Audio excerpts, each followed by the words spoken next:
আসসালামু আলাইকুম প্রিয় শিক্ষার্থীবৃন্দ, আশা করি তোমরা প্রত্যেকে ভালো আছো, সুস্থ আছো।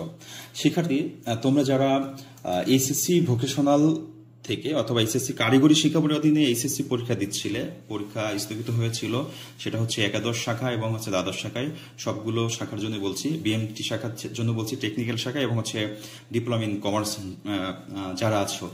তো বিষয়টা হলো, তোমরা অনেক জানতে পেরেছো যে তোমাদের অটোপাস বা সাবজেক্ট ম্যাপিং এর মাধ্যমে পরবর্তী রেজাল্টগুলো দেওয়া হবে। এখন বিষয় হলো, তোমাদের পরীক্ষা কিন্তু অধিকাংশ পরীক্ষায় হয়ে গিয়েছিল, জাস্ট কয়েকটা সাবজেক্টের পরীক্ষা বাকি ছিল এবং ব্যবহারিক পরীক্ষাগুলো ছিল। তো সাবজেক্ট ম্যাপিং এভাবেই হবে, তোমাদের যে পরীক্ষাগুলো হয়েছে সেই পরীক্ষা যা দিয়েছো ওই পরীক্ষার রেজাল্টগুলো ওই পরীক্ষার খাতা থেকেই নেওয়া হবে। বাকি যে সাবজেক্টগুলো আছে সেই সাবজেক্টগুলো সাবজেক্ট ম্যাপিং এর মাধ্যমে দেওয়া হবে।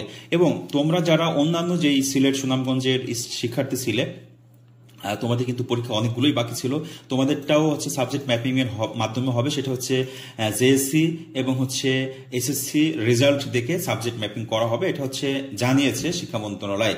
তো আমরা যদি দেখি, প্রিয় শিক্ষার্থীবৃন্দ, তোমরা যারা কারিগরি থেকে অ্যাডমিশন নিয়েছিলে এসএসসিতে, অধিকাংশ স্টুডেন্টই কিন্তু তোমরা কারিগরিতে জেএসসি সার্টিফিকেট ছাড়া অ্যাডমিশন নিয়ে এসএসসি কমপ্লিট করছো, তারপর হচ্ছে ইন্টারমিডিয়েট ভর্তি হয়েছো।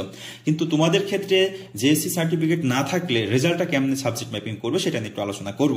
শিক্ষার্থীবৃন্দ, তার আগে দেখি আমাদের এইচএসসির ফল তৈরি হবে সাবজেক্ট ম্যাপিং এর মাধ্যমে, তাছাড়া আমাদের রেজাল্টটা দিবে হচ্ছে 40 দিনের মধ্যে। এছাড়া আরো দেখতেছি যে অটোপাস চান না 80% স্টুডেন্ট, কারণ অটোপাস হলে কিন্তু রেজাল্ট একটা সমস্যা হয়, এজন্য স্টুডেন্টরা আন্দোলন করেছে সাবজেক্ট ম্যাপিং এর মাধ্যমে যেন রেজাল্ট হয়, এসএসসির ফল দিয়ে যেন রেজাল্টটা হয়। কিন্তু বোর্ড জানিয়েছেন যে এসএসসি এবং জেএসসি রেজাল্ট নেওয়া হবে।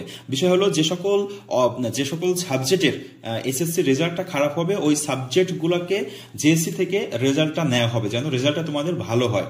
এখন বিষয় হলো, তোমাদের যাদের পরীক্ষা হয়ে গেছে, অধিকাংশ পরীক্ষা হয়ে গেছে, আমরা দেখছি জেনারেল শিক্ষা বোর্ডেও পরীক্ষা হয়ে গেছে, সেই ক্ষেত্রে যদি তোমার জেএসসি থেকে নিতেই চাই, জেএসসির সাথে এসএসসির যেই এইচএসসির যে রেজাল্টটা মিল আছে, সেটা অধিকাংশ ক্ষেত্রে দেখা যাচ্ছে বাংলা, ইংলিশ এবং আইসিটি, এই 2-3টা বিষয় মিল আছে, আর অন্যান্য সাবজেক্টগুলো কিন্তু মিল নাই। সেক্ষেত্রে এই সাবজেক্টগুলো কিন্তু তোমাদের পরীক্ষাও হয়ে গেছে, এটা হচ্ছে জেনারেলের জন্য বলছি। আর যেটা হচ্ছে তোমার কারিগরি শিক্ষার জন্য বলছি, তোমাদের হচ্ছে কারিগরি শিক্ষা বোর্ডের অধীনে সারা বাংলাদেশের অধিকাংশ জায়গায় কিন্তু অনেক পরীক্ষা কিন্তু হয়ে গেছিল, জাস্ট 2-3টা পরীক্ষা বাকি ছিল।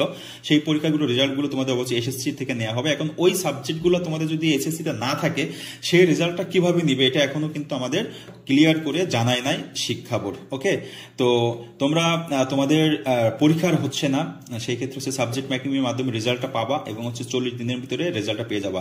আবারও বলছি, তোমাদের যাদের না এসএসসিতে, তোমরা যারা টেকনিক্যাল শাখায় আছো, তোমাদের জেএসসির সার্টিফিকেট নাই, সেই ক্ষেত্রে হয়তোবা তোমাদের নবম শ্রেণীতে যে পরীক্ষা দিয়েছিলে, নবম শ্রেণীর রেজাল্ট থেকে হয়তোবা জেএসসির সমমান করে হয়তোবা ওই রেজাল্টটা নেওয়া হইতে পারে। আমি বলছি, তোমরা যখন এসএসসি কমপ্লিট করছিলে, এসএসসি পরীক্ষা দিছিলে, তখন কি 9-এ একটা পরীক্ষা হয়েছিল, সমাপনী পরীক্ষা, 9-এ সমাপনী পরীক্ষাটা হয়তোবা জেএসসির মতো করে তোমাদেরটা নিতে পারে। তো কিভাবে নিবে এখনো জানাই নাই, যদি নেয় কোনো আপডেট আসে অবশ্যই তোমাদের মাঝে আলোচনা করব। সবাই ভালো থাকবে, সুস্থ থাকবে। আর এখনো তোমরা অনেকেই প্রশ্ন করছো প্র্যাকটিক্যাল পরীক্ষা হবে কিনা। প্র্যাকটিক্যাল পরীক্ষা না হওয়ার সম্ভাবনা বেশি, প্র্যাকটিক্যাল পরীক্ষা হবে কিনা এরকম তথ্য কিন্তু কারিগরি শিক্ষা বোর্ড দেয় নাই। সবাই ভালো থাকবে, সুস্থ থাকবে, সবার জন্য শুভকামনা রইল। আর সারা বাংলাদেশের বন্যা পরিস্থিতি চলছে, তোমরা যে যেখান থেকে পারো অবশ্যই আমাদের যতটুকু দায়িত্ব, যারা বন্যা কবলিত আছে, মানুষ হিসেবে, আমাদের ভাই হিসেবে, আমাদের বোন হিসেবে, আমাদের মা বোন হিসেবে তাদেরকে যথাসম্ভব আমরা সাহায্য করার চেষ্টা করব, যে যেখান থেকে পারি। সবাই ভালো থাকবো, সুস্থ থাকবো। আল্লাহ হাফেজ।